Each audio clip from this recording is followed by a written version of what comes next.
Good evening, everybody. And thank you for accommodating my late Thanksgiving schedule to reschedule this for tonight rather than next week. The Rituals of Shabbos, our next installment in Hilchos 101. And I do apologize, of course, that the flyer that gets sent out got lost in translation. It was supposed to look like this, which you see in front of you. These are the questions we're going to be looking at tonight. I'll maybe throw in a couple of other things which I saw in the context of just putting this together. And of course, for those who were here last year, at the first Hilchos 101 of last season, which talked about doing a Friday night right. So some of it, a little bit is taken from there to be recycled for this year, but there are a few new things for Friday night, as well as obviously everything else related to the rest of Shabbos. So hopefully there'll be a little something for everybody, and if there are things which may need to be revisited in terms of our practice, sort of that my little disclaimer will be that whatever you're doing is right. Okay, as long as it's not Hilchos Shabbos. Okay, as long as you're not desecrating the Shabbos, whatever practice custom you have is, I'm sure, based on something, and therefore it's fine. Having said that, what I'm aiming to show to you tonight is just what the primary text is the Shulchan Aruch and the commentaries on the Shulchan Aruch. And if there are a couple of pieces which look like they are cut and paste from a book, they are. And the book that they're cut and paste from is the book called Tamei HaMinhagim, which means the reasons for customs. And it's an interesting book in general, addressing various reasons for different customs, some which come from the Shulchan Aruch, and some which come from other esoteric works, especially in many cases Kabbalistic ideas. But that is, it's not confined to that. The idea of coming up with reasons for customs and halachas is something which has been a fun Jewish game for a very long time, and it continues to this day when people are trying to find added meaning beyond just, oh, this is a mitzvah, or this is Minhag Yisrael, the custom of Jewish people. So that's where a book like Tamei HaMinhagim comes in, and there are other books like it which are out there. Okay, so Shabbos is something which we're all very familiar with. The sources are on the chair there if you like, and please don't forget to silence your phones. And as a result, we tend to fall into routine. Of course, anything that we do by routine and by rote is something which we should relook at and revisit from time to time to see how we can add a little oomph to it. Now, obviously, anybody who has an amazing Shabbos experience and every week in and week out, God bless you, amazing. Hallelujah, we should all be so blessed. But that notwithstanding, any opportunity that we have to revitalize is something which should be embraced. So beginning with Friday night, and obviously there are going to be a lot of things which I'm skipping, simply because in my preparation for this class, I asked a very simple question: is this a ritual of Shabbos, or is of Shabbos specifically, or is it just something that we do? So in other words, I'm not going to go into benching because benching we do all the time.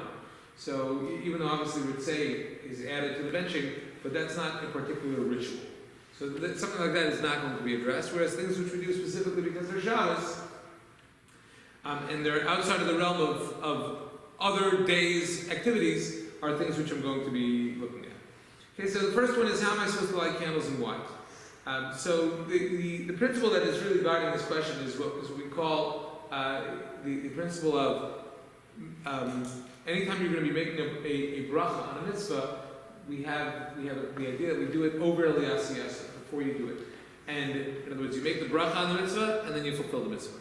So there are many brachos al ha-mitzvah, brachos that we say, the brachos which begin with the phrase Asher Kedishanu b'mitzvosav b'tzivanu, whatever it is, al mitzvahs or lehadlik or whatever it may be. So any mitzvah that is accompanied by such bracha, we try to bring the bracha to as close to the actual act of the mitzvah.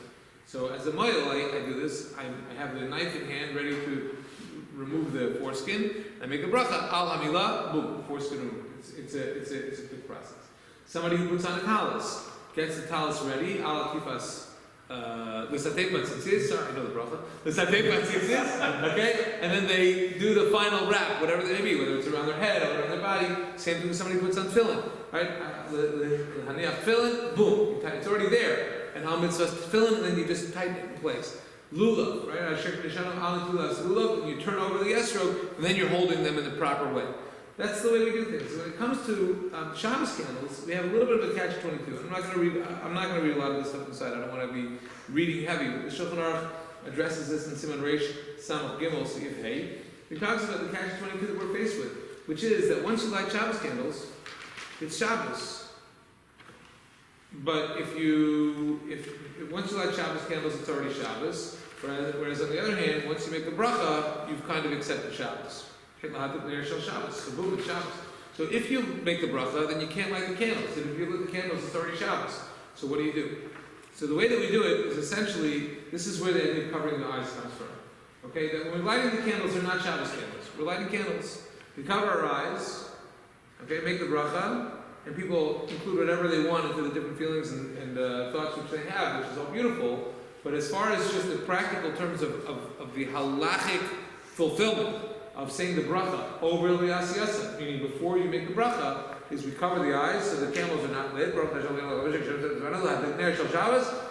now I've lit the candles. Okay, because the point is that I can't see the candles until I do. Now, obviously on Hanukkah, and even on Yantiv, when you make the bracha, you can, on Yantiv you're allowed to transfer flame, and obviously on Hanukkah it's not a Yantiv. It's we call it, whatever we call it, it's not even a Chag. Okay, it's Hanukkah Sameach, right? It's happy Hanukkah. But you can light the candles immediately after you say the bracha, and then you can transfer flame. But on Shabbos you can't do that, and so therefore this is the reason why we do that. Now, are you supposed to cover your eyes for Yantiv candles? It would seem to be unnecessary. So people may do it. I don't know. I'm not a woman and I don't typically light candles. But yes, sir. When a woman lights Shabbos candles, where did that emanate from? I don't know. I don't know. The part that I know about is what I mentioned, and as I said, those are things which people throw into, or look, it could come from somewhere. I don't know. I would imagine that it stems from a Kabbalistic practice. That's my 2 cents. Okay. Right. And so the Talmud Hagen gives the same explanation, a little more drawn out, and that's the part which is photocopied. Okay, we move on. So anybody who comes to shul on Friday night knows that we daven mincha, and then after your mincha, we sing Yedid Nefesh. Yedid Nefesh. So why do we sing Yedid Nefesh?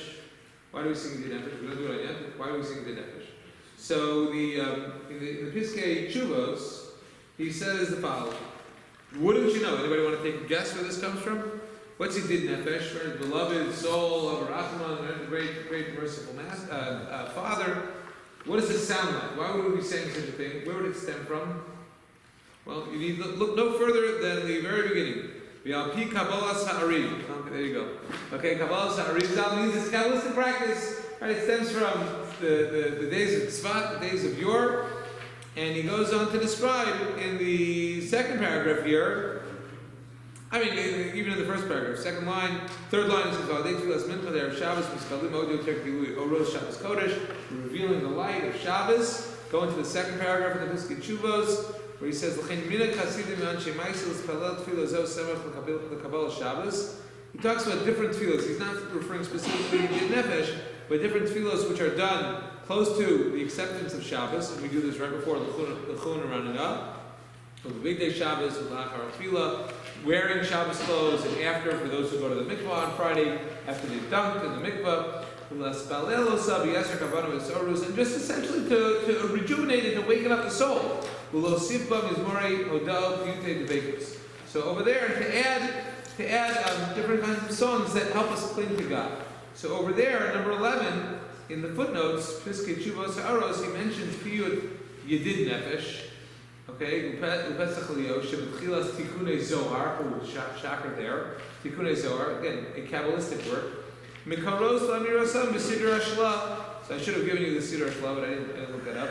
But anyway, the point being that these are songs which are done, again, to rejuvenate the heart and to help one awaken one's connection with God that is associated with the holiness of the day.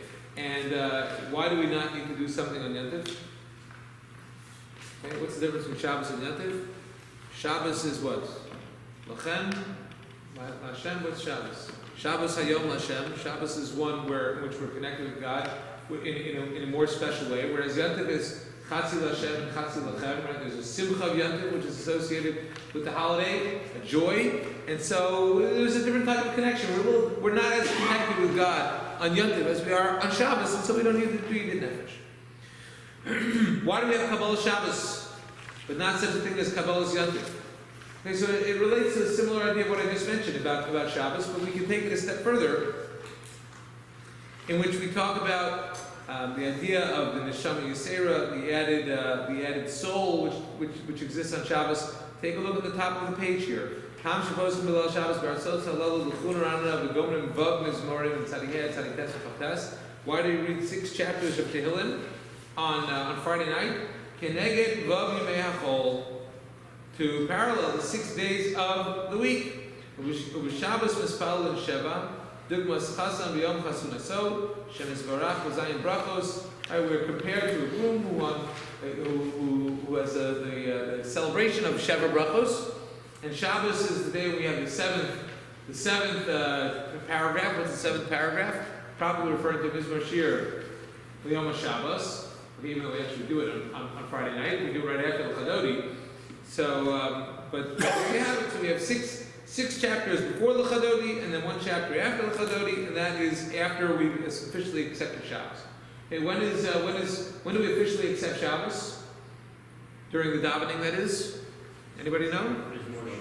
Mizmor Shir, or better yet, what do we say at the very end of the Chadodi? Bo'ichala, right? That's how. Right? And the Sephardic is the Shabbos Malkusa. Okay, and by the way, that's actually a fun one. I didn't mention this here. So, what direction are you supposed to turn for Bo'ichala? What? What is it? To the door. Right. Some say to the door, but they were also referring to a time when the door was in the back of the room. Okay, but the idea that I heard, which is more convincing, is like you think the Shabbos Malka needs to walk through a door. Shabbos Malka comes. The point is that you look to the west, turn to the back. Why? Because what is setting in the west? Sun. And so what comes when the sun sets? Shabbos is upon us. Okay, so the idea of turning around and Bo'ichala at the end of the Chadodi is to turn to where Shabbos is coming from. Shabbos is coming from where the sun is setting. Okay, and it's symbolic, of course, but that is the imagery that we're trying to bring in here. So yes, it's true that when it comes to Friday night, when we skip the Chadodi in the earlier part of Kabbalah Shabbos, when we're accepting Shabbos, so what do we begin with? We begin with Mizmor Shir L'Yom HaShabbos. But the point of Kabbalah Shabbos and the point of the Chadodi is to say, no, we're starting a little earlier, or we're introducing it, and by the time we get to Mizmor Shir, yes, that's when Shabbos begins. What happens if there's a Shabbos? Not Shabbos. On Shabbos we always say it, but we at least start with Mizmor Shir L'Yom HaShabbos. But Yom Tov, for example, when does Yom Tov begin when it comes to davening? Right, with Baruch Hu. Okay, either sunset, okay, or Baruch Hu. Or Baruch Hu, that's when these things begin. Tam sheposlim b'Kabbalah Shabbos l'mar l'chon ranana. I'm in Reish Samach Daled there. Why do we begin in Kabbalah Shabbos with the paragraph of l'chon ranana? L'mi omrim l'chu. Who we saying l'chu? Who we saying go? Let's go and sing. Havli l'mar nelcha v'ranana. It should say let us all go. Not l'chu like you were instructing people to go. Rav Kevan sheb'chol yemos achol yesh shlita l'chitzonim ad kan az zman hadumya tzrichin lahastir. So there's a different type of control that exists in the universe over our existence, and so come to Shabbos and we're basically saying to them, get lost, okay? Aval b'Shabbos Shabbat l'shlitasam anu omrim l'chitzonim l'chu l'darkachem. L'chu, you guys go away. Those who have dominion over us during the week and control whatever way, and they're holding us back from getting closer to God, we're saying to them, L'chu, you guys go away, and Ranan al Hashem, we are going to sing to God. So it's not an instruction to the people around us, L'chun Ranana, it's an instruction, according to this view, to those outside influences to make their way elsewhere, and they'll come back after Shabbos. And in the footnote of that, which is immediately below, why does the Chazan stand at the table and not at the amud in the front? Once upon a time, what's the image of Kabbalah Shabbos that we have when we think about the Kabbalists in Tzfat? What was their Kabbalah Shabbos? Where were they going? Were they in the shul? Or going out to the fields? They're walking in the mountains, the mountains of Tzfat, and they're going up and down in the hilltops to try to greet the Shabbos. So he says, because of that, so what's the whole reason for having the chazan stand in the middle? Okay, take a look. Just skip to the very last line. Al kein holech hashatz al bima. So the chazan stands at the bima, the Kabbalah Shabbos, to accept Shabbos. Shehi makom gavoa ukrova la Pesach. Because in many shuls it is closer, not in ours, because of the way that we have things set up. Okay, our amud happens to be closer to the door because the door is on the side. But if you think about shuls in which the entrance to the room is typically in the back, which happens to be the case in many shuls, so do the math. Okay, you have the door, then you have the shulchan, the table in the middle of the room, and then in the front you have the amud. So what's closer to the door? What's closer to the door is the shulchan. The truth is in our shul, it's probably close because it's usually not as forward as it is. And so that is where Kabbalah Shabbos comes from, and a number of different things related to Kabbalah Shabbos, whether it's the 6 chapters related to the 6 days of the week, finalized with the 7th day, or just the idea of accepting Shabbos because there's a Shabbos Malka and a Shabbos Queen, which you don't have for Yom, so we wouldn't have such a thing like that. Why do we repeat Vayichulu so many times? So for those who go to shul, you know we say Vayichulu in the Amidah, right, in the Shemona Esrei Married. We say Vayichulu immediately after the Shemona Esrei Married, and we say Vayichulu, as we all know, in Kiddush. So we're saying Vayichulu 3 times. Okay? This is the big question. So I gave it to you in the very back. I don't know where he quotes this from. So I'm not going to read it to you inside. But the Tzror Hamor in Parshas Bereishis, so he addresses this and he talks very esoterically about Shabbos and about a number of different things related to Shabbos, and in the number 3, which is important. And he says towards the bottom here, he mentions that the idea of saying Vayichulu 3 times is something which is a very holy act. And I don't want to get into the details of it, but those who like to read through these things, you can see here the way that he explains it. So that would explain the number 3 on a much deeper level. Okay, but we don't need to go to such a deep level. Okay, excuse me. We need to understand the reason for saying Vayichulu and the manners in which we say it. So the Shulchan Aruch on the very bottom right here says the Omer Vayichulu b'Tfilas Arvis. We say Vayichulu as part of Mark. Omer Vayichulu, the Mishnah says. The Amar Rav Nuna called Mispalel V'Omer Vayichulu Kilu Nasa Shutaf HaKadosh Baruch Hu. Vayichulu, remember, is the very end of the act of creation in the first chapter of Bereishis. After God creates the world in 6 days, the Torah tells us Vayichulu Hashemayim V'Aretz called Sa'am. Right, God finished it. God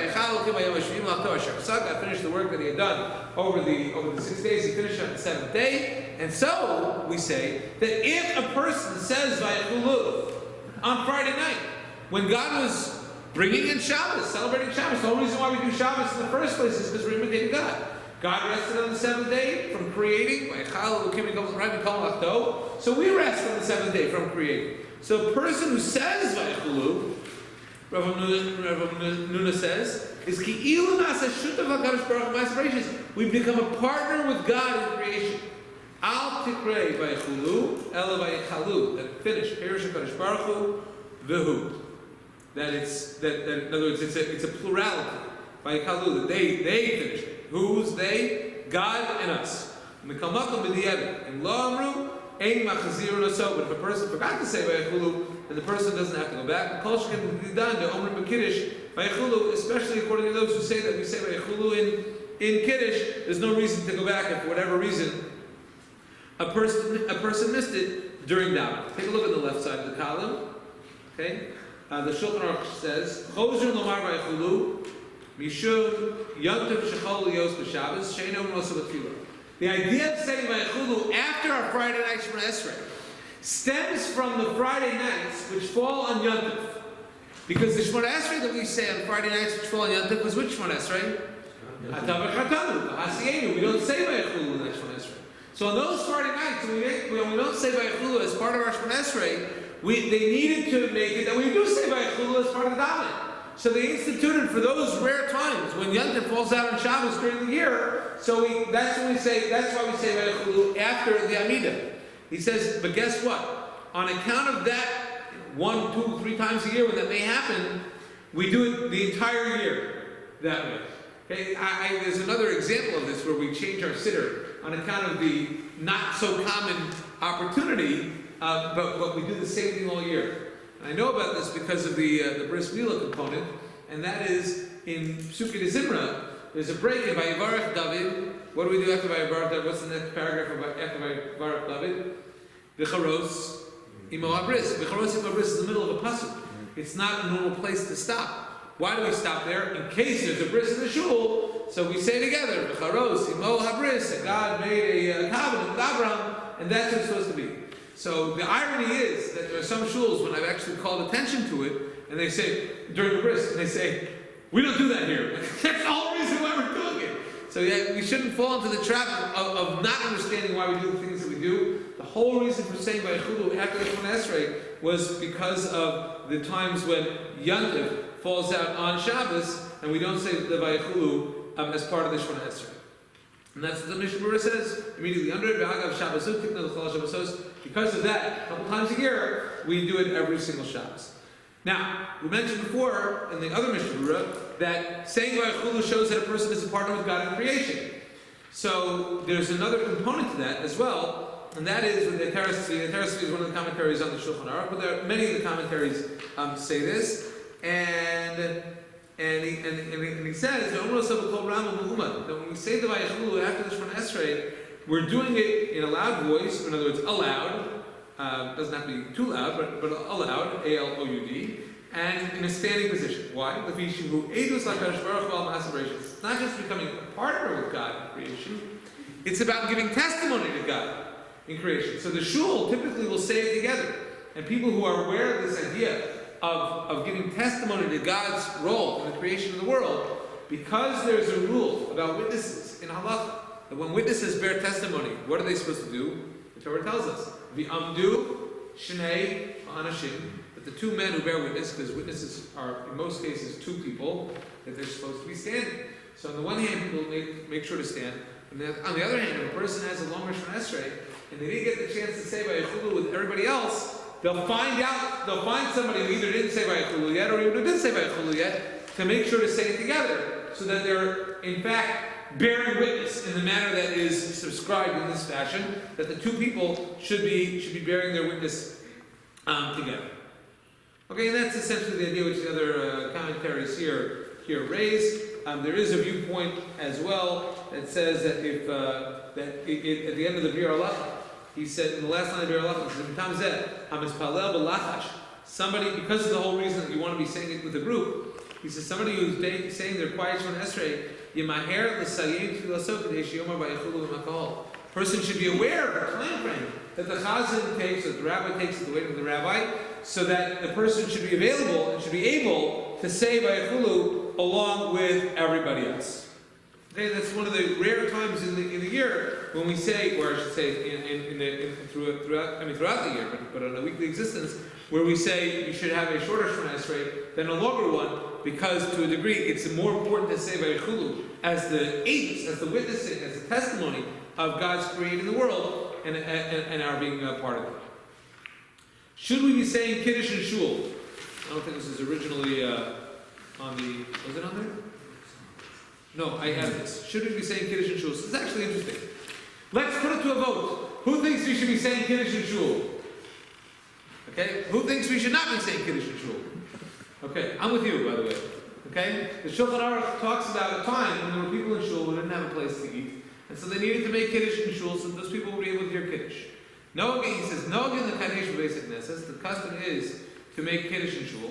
The aim, the Mekadesh will tell me I Kiddush, but the person who says the Kiddush shouldn't be tasting from it but you should give it to a child. This is a rule which we're going to be seeing a number of times, that Kiddush has to take place where the meal takes place. The Makom Su'uda. Either it means in your house, or it literally means in the seat where you're going to be eating. That's what Kiddush, the Makom Su'uda means. So even if you hear Kiddush, for example, in Shul on Shabbos morning, okay, when you go home, you make Kiddush. If you're having a meal. If you're not having a meal, okay, you're done. But if you're having a meal, which you should be doing, the person, you should make Kiddush at home, even though you heard it in the Shul.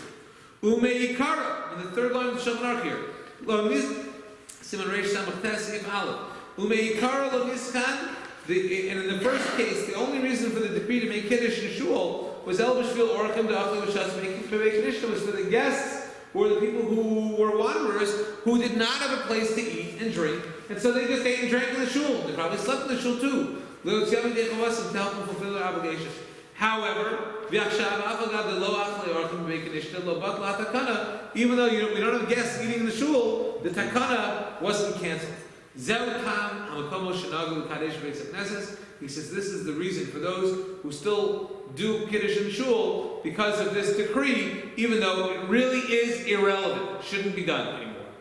Aval, he says, Yoter Tov, what's better is lahani shalom Kiddush is to have the custom not to say Kiddush in Shul, v'chein minhag Eretz Yisrael, and that is the custom in Eretz Yisrael. It certainly was at that time, I don't know what it is now. But anyway, the Rama says that if you are making Kiddush in Shul, the custom is to stand. So I actually raised this once at a ritual committee meeting in the Shul. I said, we don't have kids who are drinking from the Kiddush, so the Gabbai is left to drink the Kiddush. That's what he has to do. If there's no child to drink the Kiddush. We do have kids here, but they refuse to drink. I don't know, I've never seen this before in my life. But anyway, so I was voted down, and maybe we'll bring it up again on the ritual. We'll stack the ritual committee, and maybe we'll stop saying Kiddush in Shul. But maybe, on the other hand, obviously there are viewpoints in here that allow it, and say it's based on an old decree, and so maybe now it's just Minhag Yisrael. But again, I don't think it's necessary. All right, may we eat before Kiddush? The Shulchan Aruch says in nighttime rules, and the nighttime rules are actually the same as daytime rules. Kishiyavol, this is in Reish Ayin Aleph, Sif Aleph and Sif Daled is what I have quoted here. Kishiyavol ve'yisog yimahir l'chol miyad. When you get home Friday night, you should try to eat as quickly as possible. And to answer the question, the Shulchan Aruch tells us, Asur l'dom klum kodem shikadesh afilu mayim. Person should not eat anything, even wine, even water rather. Even water before saying Kiddush. Asher l'tom, the Mishnah Berurah says, is there a ragis or drabanan? It's only a rabbinic decree. Since the obligation for Kiddush falls upon you once Shabbos begins, so the eating is not allowed until after one does that. Until after a person says the Kiddush.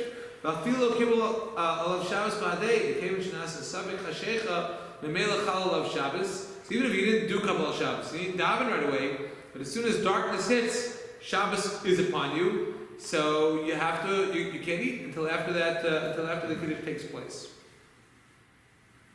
Okay, it doesn't mention here. Okay, so we're going to see when it comes to daytime Kiddush, which applies as well to the nighttime Kiddush, that the rules of Kiddush apply equally to men and women when it comes to the eating before Kiddush versus after Kiddush. Okay, the next question with regard to ritual. How should Kiddush be recited?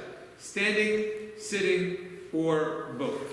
So the first comment here of the Mishnah Berurah is actually a comment that he had in the section on Vayachulu, but because it relates to Kiddush, I put a few here. Mu'umad, that we're supposed to say Vayachulu standing. So this is Siman Reish Samach Tes, Sif Katat Yutes, 268, 19. Because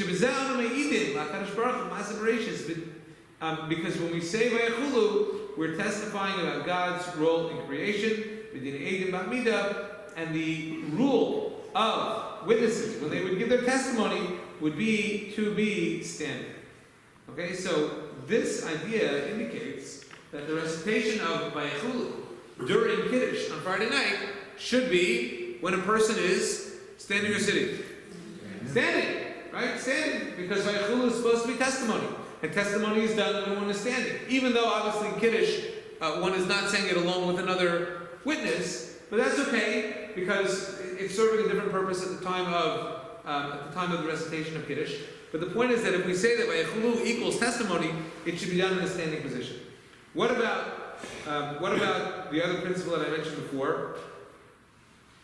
To have Kiddush b'makam suda. Remember I said that Kiddush b'makam suda, having Kiddush in the actual place of the meal, has two meanings. One, in the general vicinity, or two, literally in the chair where a person is. So take a look at the Shulchan Aruch, Siman Reish Ayin Aleph, Seif Yud, 271:10. He says, in the middle of the second line, he says, "V'omer vayechulu mu'umad." We say vayechulu while in the standing position. V'yachakach omer bar pri'agafen v'yachakach kiddush, and then we say the bracha on the wine, and then afterwards we say the kiddush. Hagah. Okay, so that's the Shulchan Aruch. Now he doesn't say anything about sitting for the rest of the kiddush, but he does say certainly to stand for vayechulu, and then you say the rest of the kiddush. The Rama says, "V'yachol la'amod b'sha'as haKiddush." A person may stand when saying kiddush. What's kiddush? It's the second bracha. Kiddush is when we say Nadei Shashabas. So even though we call the entire recitation, everything we say, Kiddush, but Kiddush is actually the last bracha, when you're sanctifying the day. So he says, V'yoter tov l'shev, it's better to sit. V'nogin l'shev ach b'sha'ah she'omer vayechulu. He says there is even a custom to sit when saying vayechulu. Rak k'shemaschilin omdim tzas t'chavod Hashem, except for when they begin, and they stand a little bit in honor of God's name. Kimatchilin rather, Yom HaShishi Vayechulu Hashemayim. The beginning words, Yom HaShishi, look at the first letters of Yom HaShishi Vayechulu Hashemayim. What do you see there? Yud, Hey, and then Vav, and then Hey, which is God's name. And since that's hinted in there, he says, so that's the custom to stand for Yom HaShishi Vayechulu Hashemayim out of respect for God's name. But beyond that, a person should be sitting. That's the viewpoint of the Rama. Even though a person may stand, he says, Yachol la'amod b'sha'as kiddush. So what's the compromised position? The compromised position is to stand for Vayechulu, or the first part, the recitation from the Chumash, and to sit for the bracha bar pri'agafen, to do Kiddush b'makam suda, to actually do that. And that is the custom in my family, and I'm sure others here do that as well. Obviously, if a person stands, the Rama said, Yachol la'amod, you can stand. If a person sits, Kiddush b'makam suda is what to rely on.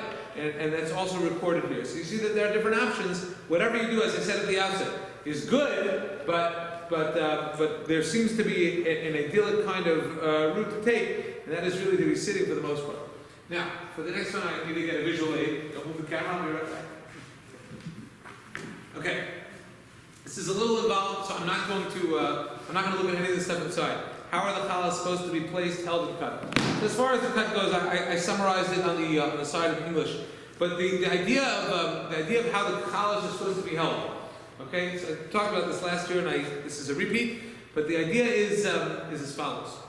There are different reasons for why we have challahs on the table. One of the most famous one has to do with the man. It's a commemoration of the manna which fell 2 loaves on Friday. So one was for Friday and one was for Shabbos, and that's one of the reasons why it's covered. Okay, now the reason why it's covered in general is because we learned this last year in shul between Mincha Ma'ariv and the morning. We learned the laws of brachos. Is that there's a hierarchy in terms of the brachos which are supposed to be said. When you have food on the table, so the first thing that you typically make a bracha on is bread.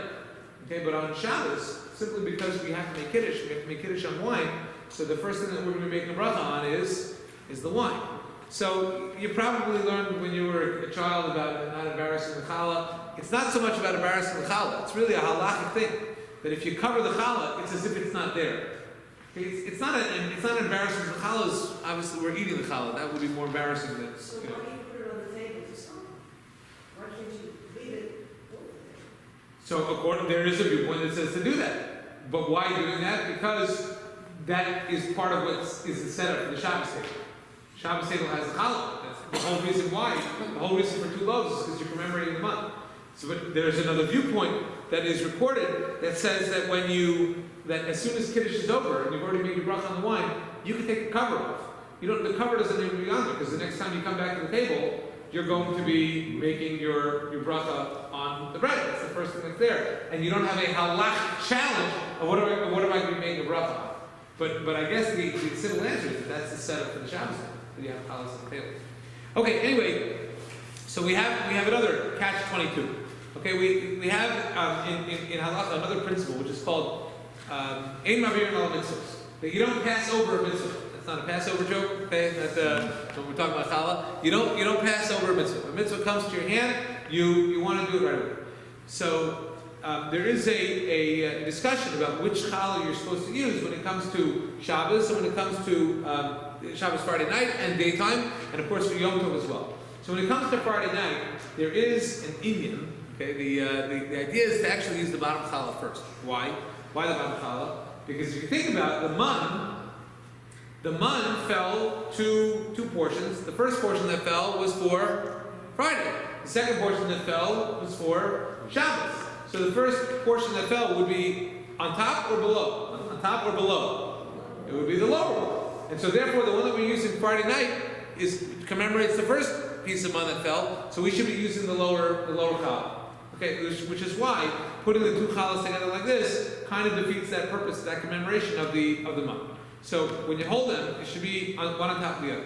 But the problem is that if you have one on top of the other, then this is the first one that you're going to be hitting. The one which is closer to your face, one which is closer to your body.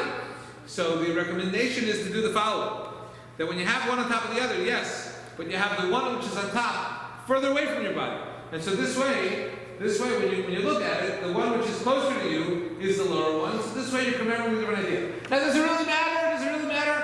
Obviously, there's literature which discusses this, so maybe it does really matter. Does it really matter? No, we can make the argument it doesn't really matter. But if you want to try to do what the sources tell us to do, then this is an ideal method.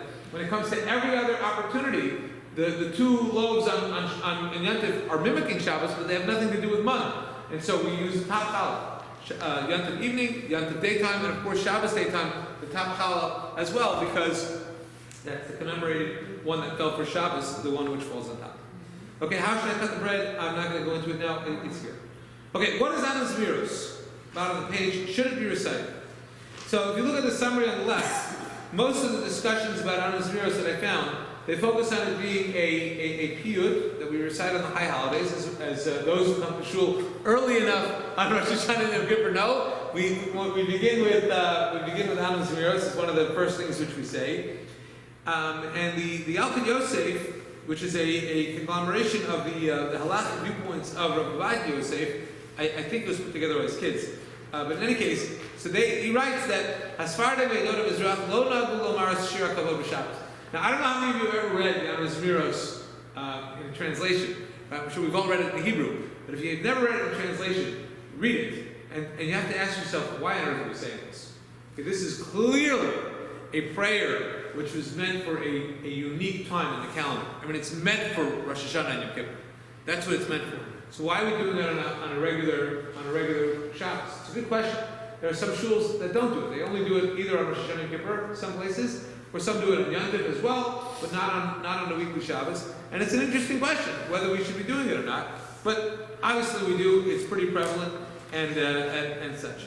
But he quotes, the Alkid Yosef quotes the Tama and Hagid, which of course I was using. So I had originally cut and pasted, but I said, you know what, it's small. It's a smaller font here, and it'll fit more on the page. So I gave you what he has here. Okay, so let's take a look at the footnote. The Alkid, so it's the second half of the box in the bottom right.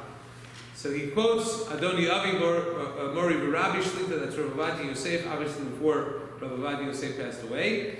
And then he quotes the Sefer Tamei and Hagim, who says the following on the second line: "Sha'omrim es hashir an mizmiros bechiluf." That we say an mizmiros bechiluf means what's the word? Interlinear, not interlinear, intermittent. Responsibly. That's the word I'm looking for. Okay, responsibly. Where the Chazan says one, and then we say the other. Pasuk echad hashatz, who pasuk echad hatzibur. The Chazan says the first one, then we say the next one. V'nagu, and a lot of people don't do this. Nagu, the custom is she'atzibur omer b'lach hashapasuk shomer she'atzibur.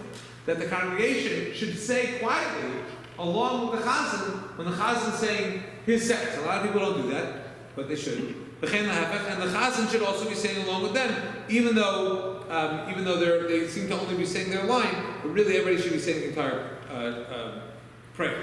The Baba Rebbe Amar B'Shem Zekei Gon HaKadosh B'Tzanz. He said in the name of his grandfather, the Tzanzer Rebbe, She'im lo yispal be'atzmo l'fnei hateva, lo yomer hashliach tzibur hashir. That if he himself was not davening, if he wasn't the chazan, then the shliach tzibur would not do it. Why not? Mitam she'omer mo'soba mehirus, because they would say it quickly. V'lo yichlu hatzibur lomar pasuk she'amar shliach tzibur. I'm sorry, maybe that means that they wouldn't say the pasuk that the chazan said. Why? Because the chazan would say it very quickly, and they couldn't say it along with it. U'v'sefer kitzur hashlah chasav, and in this book, the Kitzur Hashlah, he says, Shalakach nikra shira yichud shira kavod. He says, this is really the shira yichud. It's a song of unity. What unity has to do with God's stuff. Why is it called the shira kavod? The song of glory, or song of honor. Sheyomru kamo shir nachas. He says, the whole point is to say the Adam Zmiros slowly, v'nachas, easily. V'lechein harvei chachamim bitlu b'lomar shira yichud me'achashu ribu toar b'shvachim in your Muslim bosodos niflai. And that's why some of the great wise rabbis said we shouldn't be saying this, because there's some very deep, not dark, but very deep secrets which we can't relate to, and we shouldn't, and perhaps we shouldn't be saying it. So it's another thing which is out there. But if we're going to be saying it, it behooves us to understand what it is that we are saying. So you have to say it before a language, you don't do it right? No. As long as you say it before a lane. We do it way before a lane. No. It doesn't mean immediately before a lane. It means way anytime before a lane. In other words, a lane should be the last thing that you're saying. Or a lane with Shir Shal Yom, perhaps. Although we do the Shir Shal Yom, earlier as well. But as long as it's done before a lane. Okay, when does the obligation of Kiddush begin? Turn the page. May a person eat before that? So now we're in the morning. I'm sorry, we already were in the morning. Now we're in the morning when it comes to food.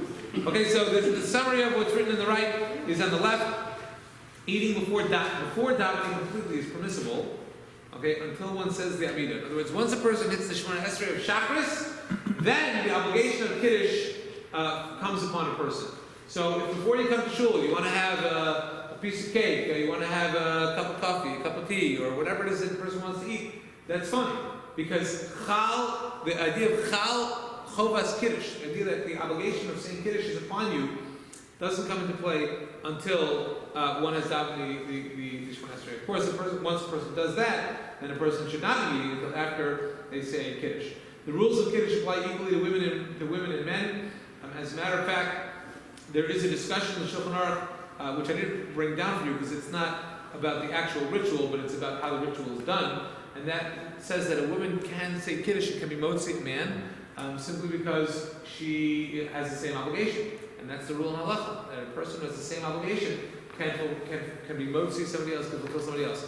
The exception being that she can do that for her family and household. This is what I saw in the Shulchan Aruch and the Nosei Kelim, but she can't do it for another man who's outside of her family. So I've been to some of the more liberal households where the wife says kiddush or says hamotzi in some cases, and so as much as they are following the Shulchan Aruch, when they have guests, they're not. So they should be cognizant of that when they're saying the kiddush, when it's not just a family present. Yes. If you plan to have something in the morning before you have the shul, should you be saying brachos first, or not necessary? I don't think it's necessary. I mean, you can say bracha on the food. No, Not, okay, we're in agreement there. Okay. Okay. So it Yes. says, motzi treated the same as kiddush for purposes of women. That is to say, may a woman make a motzi? I think the answer is yes. Okay. Yeah. And the limitation that she. That I didn't see, so I'd have to double check. I saw it specifically with reference to Kiddush. Because Kiddush is the obligation of Shabbos. Okay? I mean, if you don't have wine, for example, you could make Kiddush on bread. But the Kiddush itself is the obligation for Shabbos. We are minhagim about having a meal, Kovei Suda, establishing a meal with bread, that we do as well. And any bracha on food, anybody can say. Anytime you need to make a bracha on a food, somebody can be motzi you with bracha. If they say it, you have in mind to be motzi with the bracha, you can do that. I ideally you should be saying your brachas yourself. But typically when we have a meal like this, one person says the bracha on behalf of everyone present. So I think that the rule would probably, I don't want to say that it's the same, okay, with the Moshe, because I didn't see it. I'll have to double check. Okay, yeah. So if you want to make kiddush on bread, you just mentioned it, do you wash first? Sure. Yeah. Yeah. Make it well. Yeah, and there's actually a difference of view as to when you say the bracha on the bread.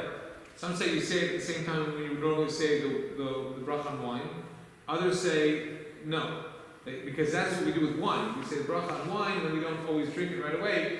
We do that at a bris, we do it at a wedding. We say what? We say bracha on bread, and then we say another bracha, and then we drink. We do that all the time. When it comes to bread, the view is not automatically that way. The other view is to say, for example, Friday night, right? Say the bracha kiddush, right? Whatever, how it goes. And then at the end of that, bracha Hashem Kadesh Shabbos, bracha Hashem Kadesh. But yeah, absolutely, you should watch it for it. All right, so you don't say it in the middle, Different views. I don't know. Hopefully, you can afford wine, or whatever it is. Right. No, the ideal is to make wine to make kiddush on wine or a grape shot. Okay. Let's move on. What constitutes daytime kiddush and how should we recite it? So it's interesting that the daytime kiddush is called by the phrase kiddusha rabbah. Kiddusha rabbah. It's called this way in the Talmud, and it's called this way in every source. And kiddusha rabbah means the great kiddush. The great kiddush. What's the great kiddush? The almost nothing kiddush. Okay, really kiddush on Shabbos morning is just a bracha bar pregafa. That's what the Gemara tells us in Pesachim. Tells us a story with Rav Ami, I think, or Rav Ashi, I don't remember. Whatever. He goes to some, I think it's Rav Ashi. He goes to some place, and they tell him, you're going to say Kiddusha Rabbah. And he says, Kiddusha Rabbah, I've never heard of Kiddusha Rabbah. I don't know what this is. He's like, the bracha for Kiddush is bar pregafen.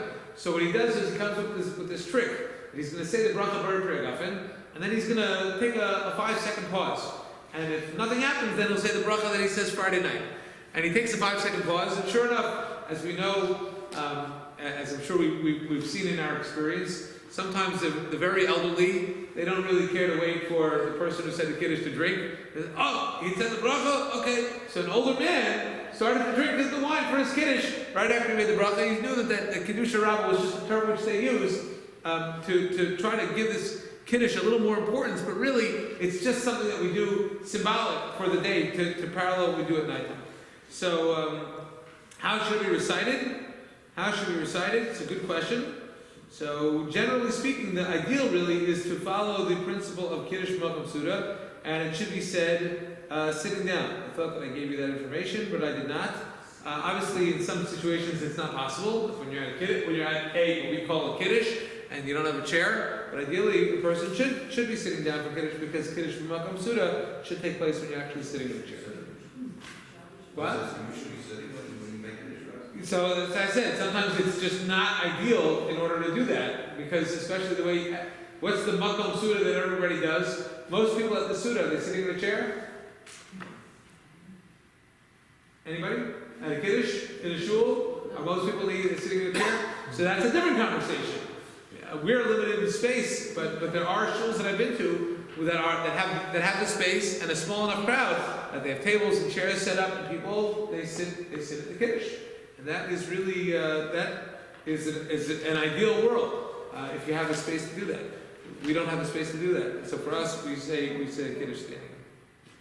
Okay, shalashut is the third meal, necessary and obligatory or optional. So the answer is yes. Okay, the Shulchan Aruch says you should do it, but what happens if you're stuck, right? At a Shabbos like we have now, for some people the meal ends at 3-4 o'clock. Okay, then you get to shul and the shalashut is like, oh, are you kidding? I can't eat a thing. So since if you can't do it, you can't do it. But ideally a person should try to do shalashut and should not only do that, but should really wash and should have bread and should even have 2 loaves of bread, just like we do at the other meals. Turn over the page, look at the very last line on the bottom left. Nashim chayavos v'suda shlishis. It's not just men thing; women should also be doing shalashut, and that is the answer. There's a lot more obviously here, but in the interest of time, I'm skipping. Okay, end of Shabbos. The end of Shabbos. Kiddush Levana. Why do we say it, and how can we do it properly? So I actually gave a share on this last year. about Kiddush Levana. I brought you one thing from the Tami and Hagim here. It says, why do we say Kiddush Levana on Saturday night? Because the Beis Hamikdash was destroyed on Saturday night, and the Shechina, God's divine presence, went into exile. We say that the Beis Hamikdash should be renewed just as the moon was renewed. So at the time of day, or the time of the week rather, when the Beis Hamikdash was destroyed, we're talking about how Israel can be reunified and can have their Chiddush, and God as well can all be put together in the way in which we want with the coming of the final redemption. Why do we say it? So this is really addressing why we say it on Saturday night. It could really be said any time up until the middle of the month, but there is that connection to Motzei Shabbos, and therefore that reason. The idea of Kiddush Levana is a shir unto itself, which I'm not going to get into, but obviously it relates to Rosh Chodesh, and it relates to not the resurrection, but the reemergence of the moon on a monthly basis, which is something that we celebrate in many ways in our Jewish lives. As it comes to how to say it properly, the main thing is to avoid interrupting someone else's bracha. So I encourage anybody who is trying to say Shalom Aleichem to somebody else, which again is part of the Kiddush Levana shir, why we do that, but to make sure that the person who you're saying Shalom Aleichem to is not in the middle of saying the bracha. The main part of Kiddush Levana is the actual bracha. Okay, and if a person finds himself in a situation where that's the only thing that they can say, then that's all they need to say. Everything else is just trimming on the cake, but or icing on the cake. But that the main thing is to not interrupt someone else's bracha. And finally, Havdalah, standing versus sitting, is there a logically specified method for the performance of Havdalah? Okay, so as far as the standing or the sitting, the debate is out there. I know my father told me that when he was in Rabbi Soloveitchik's shir, Rabbi Soloveitchik said, when you do Havdalah, you should be sitting down. Okay, and then once Rabbi Soloveitchik, who lived in Boston, it wasn't always in YU for Shabbos, or maybe they were, I don't remember, but for whatever reason, they were with Rabbi Soloveitchik for Shabbos. Come Saturday night, they're saying Havdalah, and Rabbi Soloveitchik's in the back of the room standing. They said, Rabbi, he told us we should be sitting for Havdalah. He says, yeah, my father stood. Whatever your custom is or it is, Rabbi Soloveitchik was a brisker. So he's telling them what the halacha was, but at the same time, his custom was to stand. So that's what's done. When it comes to drinking of the wine, however, even Rabbi Soloveitchik agreed that ideally a person should be sitting for that. It's the opposite of Kiddush B'Makom Suda, it's Havdalah B'Makom Suda, but a person should be sitting. Yes, Natalie. You have a question? Why don't they shut the lights off when they do Havdalah? Okay, that's good. You can enjoy the candle a little better. The whole purpose of making a bracha on the candle is to actually appreciate the light of the candle. So turning off the lights is certainly no harm in that. It's probably a good idea. Okay? Turn over the page to the last side just to show you a couple of things about Havdalah as to how it's supposed to be done. So the Shulchan Aruch says, Omer Havdalah Miyusha. You should be saying Havdalah sitting. The Ramah says, V'yesh Omrim Ma'uman. Some say you should be standing. Okay, he says that's the custom to stand in Ashkenazi communities. Here's how to do it. You hold the wine in the right hand, the hadas b'smol, and the besamim in the left hand, and mevarach al yayin. Make a bracha on the wine. V'shuv notel hadas b'yamin, then you hold the besamim in your right hand, the hayayin b'smol, and you put your wine in the left hand, and mevarach al hadas, and you make a bracha on the besamim. U'machzir hayayin, and then you put the wine back in your right hand. Okay. So that is the idea. It's a little bit of a juggling routine. Don't throw the wine in the air because it's a bit of a problem or a mess. But that is the ideal in terms of just the usage of the hands for those two items. And then what do you do when it comes to the Borim Orei Aish? So you have to use the candle. So we have it reflect off of the nails because if as you say the room is dark, there's a reflection which comes off of your nails which you don't typically see in your skin. And so if you're reflecting the light of the candle through your hands, so that is a good thing. As a matter of fact, there are sources, the Midrashic sources, that talk about the different parts of the body which are to be used for certain mitzvahs. And it says that what are the fingernails for? For Havdalah. And for Priya. A good moil one. For the separation of the membrane during the circumcision.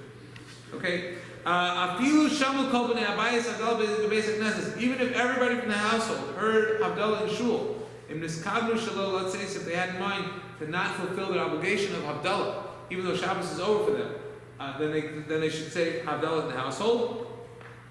And the last one, Nashim chayavos v'Havdalah k'shem shechayavos b'kiddush. Women are obligated to hear Havdalah just as they are obligated to hear Kiddush. V'yesh min shecholek, and there are those who disagree.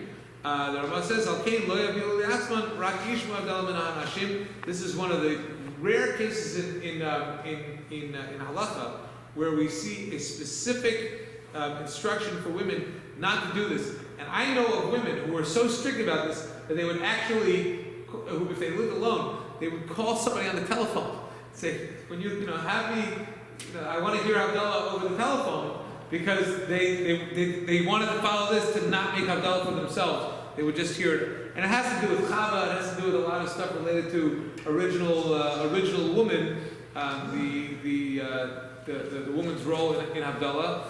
There is a discussion as to whether anybody other than the person who says Havdalah should be drinking of the wine or the grape juice. So it's an interesting discussion as well.